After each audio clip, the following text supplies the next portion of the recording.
ఆ రోజే నిర్ణయించుకున్నా నేను కష్టపడి చదివి వచ్చే సంవత్సరం ఈ వేదికపై షైనింగ్ స్టార్ గా నిలబడాలని.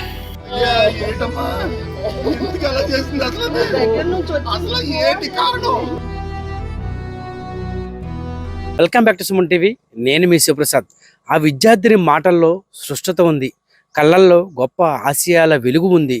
వందలాది మంది ఉన్న వేదికపై రాష్ట్ర ముఖ్యమంత్రిని తన వైపు తిప్పుకునేంత ధైర్యం ఉంది. నా బిడ్డ బంగారు తల్లి అని ఆ తల్లిదండ్రులు ఉంగరాలు తిరిగిన ఆనందంతో మురిసిపోయిన క్షణాలు అవి. కానీ అదే వెలుగుల వెనుక ఎంతటి వేదన దాగుందో ఎవరు ఊహించలేకపోయారు. గడిచిన ఒక్క రోజులోనే అంతా మారిపోయింది. నిన్నటి వరకు రాష్ట్రం అంతా ఎవరి గురించి అయితే మాట్లాడుకుందో, ఎవరి ప్రసంగానికి సీఎంతో సహా మంత్రులు దాసోహమన్నారో ఆ చిన్నారి ఈరోజు మన మధ్య లేదు.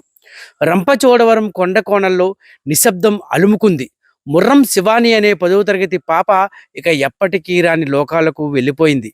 ఒక్కసారిగా ఈ వార్త విన్న మన్యం ప్రజలే కాదు, ప్రతి ఒక్కరి గుండె నివురుగప్పిన నిప్పులా మారిపోయింది. అసలు ఆ చిన్నారి మనసులో ఏముంది? సీఎం పక్కన కూర్చున్న ఆ ఆనందం వెనుక తనను తాను క్షమించుకోలేని ఏ బాధ నలిపివేసింది? కొద్ది రోజుల క్రితమే రంపచోడవరంలో జరిగిన మెగా పేరెంట్స్ మీటింగ్ వేదికపై 10వ తరగతి చదువుతున్న గిరిజన చిన్నారి ముర్రం శివాని మాట్లాడడానికి మైక్ చేతిలోకి తీసుకుంది. శివాని మాట్లాడుతూ ఉంటే సభ అంతా మౌనంగా ఆలకించింది. ఒక సాధారణ గిరిజన కుటుంబం నుంచి వచ్చి అంత చక్కగా స్పష్టమైన నిశ్చయంతో మాట్లాడుతున్న ఆ చిన్నారి వాక్చాతుర్యానికి ముఖ్యమంత్రి నారా చంద్రబాబు నాయుడు, విద్యాశాఖ మంత్రి నారా లోకేష్, రంపచోడవరం ఎమ్మెల్యే మిరియాల శిరీషాదేవి ముగ్ధులయ్యారు. సభ ముగిశాక సీఎం చంద్రబాబు నాయుడు స్వయంగా శివానిని పిలిచి తన కుర్చీ పక్కనే కూర్చొనేలా గౌరవించి ఆప్యాయంగా తలనిమిరారు. తండ్రి ముర్రం వరప్రసాద్, తల్లి సౌభాగ్యవతిల ఆనందానికి అప్పుడు హద్దులు లేవు. ఆ క్షణంలో శివాని కళ్ళల్లో కనిపించే మెరుపులు ఎంతోమంది గిరిజన పిల్లలకు కొత్త ఆశలు నింపాయి. కానీ విధి ఎంత దారుణమైనదో చూడండి. వెలుగుల వెనుక దాక్కున్న చీకటి ఆ చిన్నారిని చుట్టుముట్టింది. ఇంట్లో తలెత్తిన చిన్న చిన్న మనస్పర్ధలు, అంతర్గత ఒత్తిడి ఆ సున్నితమైన మనస్సును తట్టుకోలేని స్థితికి తీసుకువెళ్ళాయి.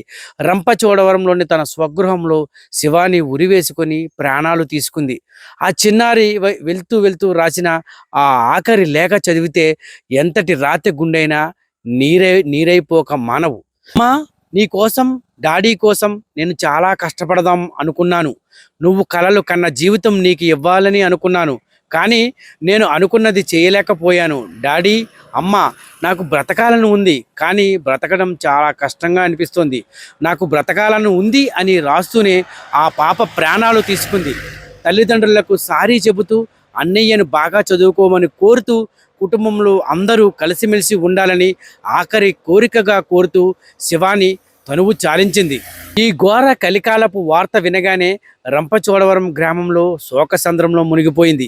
విషయం తెలిసిన వెంటనే రాష్ట్ర ఎస్టీ సంక్షేమ కమిటీ చైర్పర్సన్, స్థానిక ఎమ్మెల్యే మిరియాల శిరీషాదేవి హుటాహుటిన సంఘటనా స్థలానికి చేరుకున్నారు.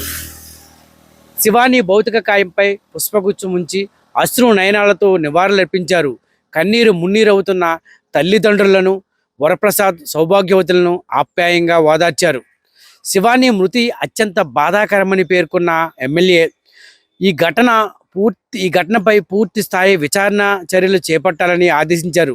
ప్రభుత్వం తరపున ఆ కుటుంబానికి అన్ని విధాలా ఆదుకుంటామని భరోసా ఇచ్చారు.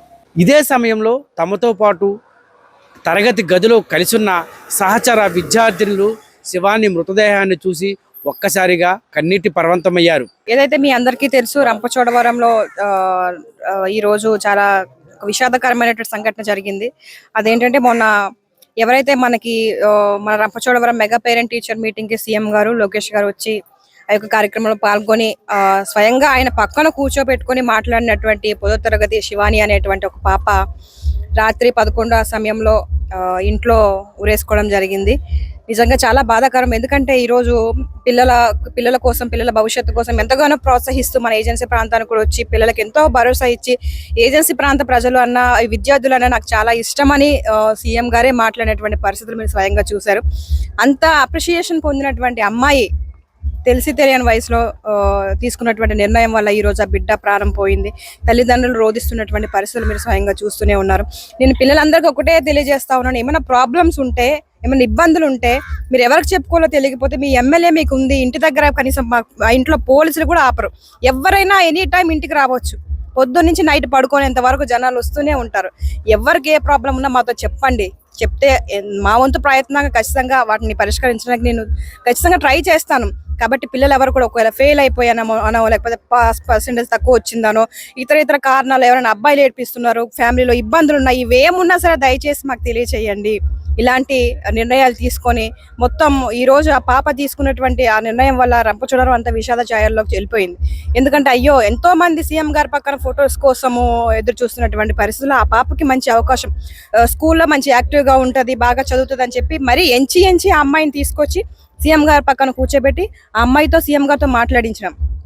కానీ ఆ పాప ఎంత హ్యాపీగా ఫీల్ అవ్వాలి. తండ్రి రోజు ఇస్తూ ఉన్నాడు, సీఎం గారి పక్కన మా అమ్మాయి ఇదిగోండి ఎంతమందికి చూపించానమ్మా నేను, ఈ రోజు ఎవరికి చూపించుకోవాలి నేను అని ఆ తండ్రి బాధపడుతుంటే నిజంగా మా కళ్ళల్లో కన్నీళ్ళు వచ్చినటువంటి పరిస్థితి. దయచేసి పిల్లలు ఎవరు కూడా గమనించండి.